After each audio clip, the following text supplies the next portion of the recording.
વિશ્વ વિહાર ડિસેમ્બર 2024. વર્તમાન. જળ આલેખન એટલે કે હાઇડ્રોગ્રાફીનું વ્યૂહાત્મક મહત્વ. લેખન નીતિન કોઠારી. પઠન અશ્વિન આણદાણી. પૃથ્વીની સપાટીનો 70%થી વધુ ભાગ દરિયાઈ જળથી ઘેરાયેલો છે, જેના લક્ષણોનું અભ્યાસ કરતું વિજ્ઞાન સમુદ્રશાસ્ત્ર તરીકે ઓળખાય છે.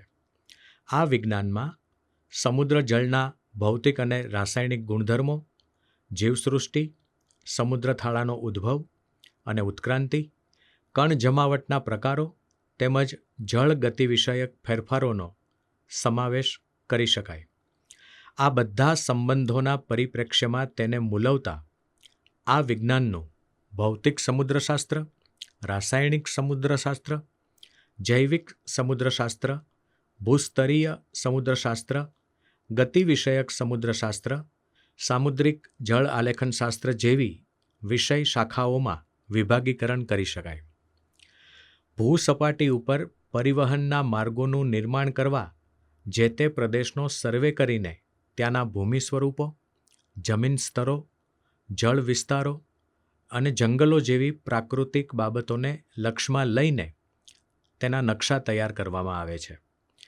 તે જ રીતે સમુદ્રોમાં સબમરીન, વિશાળ જહાજો, યુદ્ધ જહાજો વગેરે સુરક્ષિત રીતે જળમાર્ગે પોતાના લક્ષ્ય સુધી પહોંચે તે માટે નૌકા પરિવહન એટલે કે નેવિગેશન અને જળ આલેખન એટલે કે હાઇડ્રોગ્રાફીના નકશા અને ચાર્ટની જરૂર પડે છે.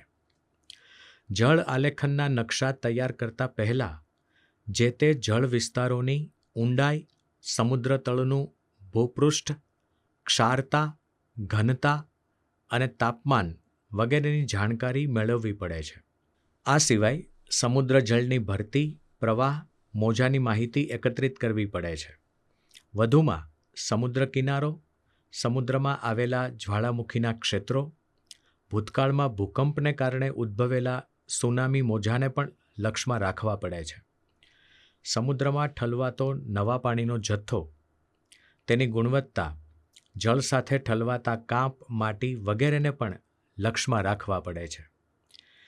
તેમજ ભૂપૃષ્ઠ રચનાત્મક સમુદ્રતળ વિભાગો જેવા કે ખંડીય છાજલી, ખંડીય ઢોળાવ, ગુયોટ, મહાસાગરીય ડુંગર ધારો, કોતરો અને ઊંડાણોનો પણ અભ્યાસ કરવો પડે છે. ઊંડાઈ માપવા માટે પહેલાં જહાજોની મદદથી શણના દોરડા સાથે સીસાની ધાતુનો ટુકડો લટકાવીને ધ્વનિમાપન એટલે કે સાઉન્ડિંગ કરવામાં આવતું હતું.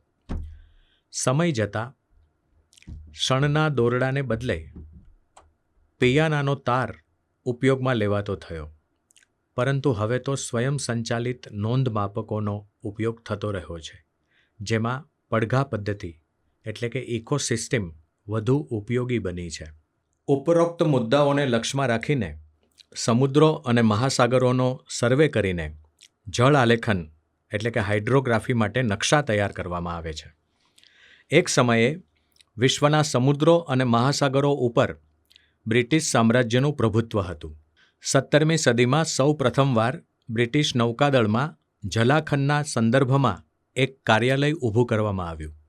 1795માં એલેક્ઝાન્ડર ડલરીમ્પ્લેની જળ આલેખક તરીકે નિમણૂક કરવામાં આવી. કેપ્ટન થોમસ હર્ડની દેખરેખ હેઠળ સૌ પ્રથમવાર સમુદ્રોને લગતા જળ આલેખોની સૂચિ નાગરિકો અને વિશ્વના દેશો માટે પ્રસિદ્ધ કરી. 1829માં રેર એડમિરલ સર ફ્રાન્સિસ બ્યુફાર્ટ કે જેઓએ જળ આલેખક તરીકે કામગીરી કરીને 1833માં સમુદ્રની ભરતીની માહિતી આપતો આલેખ તૈયાર કર્યો. 1981માં વિશ્વના સમુદ્રો અને મહાસાગરોના જળ વિસ્તારોના સંદર્ભમાં જળ આલેખો તૈયાર કર્યા હતા. તેઓએ 1,30,000 આલેખો પ્રગટ કર્યા હતા. તેમાંથી લગભગ બધા જ વેચાઈ ગયા હતા. આથી સ્પષ્ટ થાય છે કે તે સમયે નૌકા પરિવહન માટે જળ આલેખો કેટલા ઉપયોગી બન્યા હશે. દક્ષિણ એશિયાના દેશોમાં ભારતને સૌથી લાંબો સમુદ્ર કિનારો મળ્યો છે. ભારતની પૂર્વે બંગાળનો ઉપસાગર, પશ્ચિમે અરબી સમુદ્ર અને દક્ષિણે હિન્દી મહાસાગર આવેલા છે. 18મી સદીના મધ્યકાળ સુધી હિન્દી મહાસાગર બ્રિટિશ સરોવર તરીકે ઓળખાતો હતો. ભારત સ્વતંત્ર થતાં બ્રિટિશરોએ પોતાનો નૌકા કાફલો પરત લઈ લીધો. તે સમયથી સુપર પાવર બનવા માટે નૌકા તાકાત ધરાવતા દેશોએ હિન્દી મહાસાગરમાં પગપેસારો શરૂ કર્યો હતો. આની પાછળ હિન્દી મહાસાગરનું વ્યૂહાત્મક મહત્ત્વ અને મહાસાગરના તળિયે સંગ્રહાયેલી ખનિજ સંપત્તિ કારણભૂત હતી.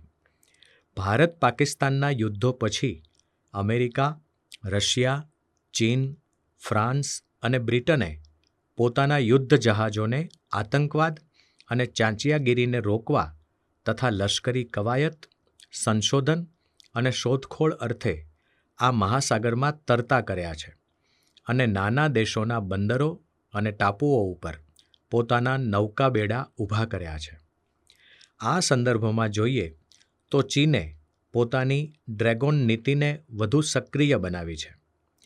ચીન હિન્દી મહાસાગર સાથે સંકળાયેલા દેશો સાથે મૈત્રી, વેપાર વિકાસ, સંરક્ષણ અને સહકાર જેવા પ્રલોભનલક્ષી મુદ્દાઓને લક્ષમાં રાખીને પોતાનું પ્રભુત્વ સ્થાપવા પ્રયત્ન કરી રહ્યું છે.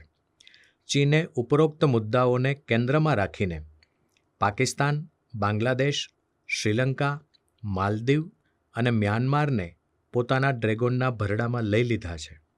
ભારતે પડોશી દેશો સાથે હાઇડ્રોગ્રાફિક સર્વે અંગેના કરારો કર્યા છે. સંયુક્ત હાઇડ્રોગ્રાફિક સર્વે કરવાથી પોતાના જળવિસ્તારોમાં ભંડારાયેલી ખનિજ સંપત્તિ, જીવસૃષ્ટિ, રાસાયણિક સંપત્તિની જાણકારી મળે છે. તદુપરાંત જળ વિસ્તારોમાં ઉદ્ભવતા મોજા, પ્રવાહ અને ભરતી અંગેની માહિતી મળે છે. તાપમાન, ક્ષારતા, ઘનતાની જાણકારીને આધારે હવામાન અંગેની આગોતરી માહિતી આપી શકાય છે. આજના આધુનિક યુગમાં કોઈપણ દેશ પોતાના જળક્ષેત્રોમાંથી પસાર થતા અસંખ્ય જહાજોને જળ આલેખનના ઇલેક્ટ્રોનિક ચાર્ટ આપીને વિદેશી મુદ્રા કમાઈ શકે છે. પરંતુ તે ત્યારે જ શક્ય બને કે બંને દેશો હાઇડ્રોગ્રાફિક સર્વેના કરારોનો અમલ કરે તો. તાજેતરમાં ચીનના દબાણ હેઠળ આવીને માલદીવે ભારત સાથેના હાઇડ્રોગ્રાફિક કરાર રદ કર્યા છે. તો બીજી બાજુ ભારતે પાકિસ્તાન ઉપર વ્યૂહાત્મક લશ્કરી દબાણ લાવવા ઈરાનના ચાબહાર અને તેની સાથે સંકળાયેલા શાહિદ, બેરેસ્ટી અને કલંતરી બંદરોને વિકસાવવા કરાર કર્યા છે.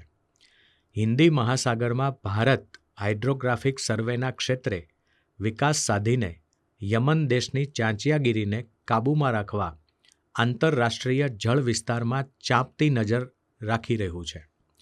આવનારા ભવિષ્યમાં જે દેશોને સમુદ્ર કિનારો પ્રાપ્ત થયો છે તે દેશોએ પોતાની જળસીમાના અને આંતરરાષ્ટ્રીય જળસીમાના હાઇડ્રોગ્રાફિક સર્વેની જાણકારી મેળવવી પડશે.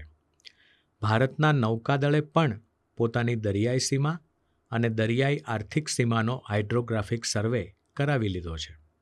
આમ દરેક દેશના જળવિસ્તારના હાઇડ્રોગ્રાફિક સર્વેનું ભૂ રાજકીય મહત્ત્વ વધતું જાય છે.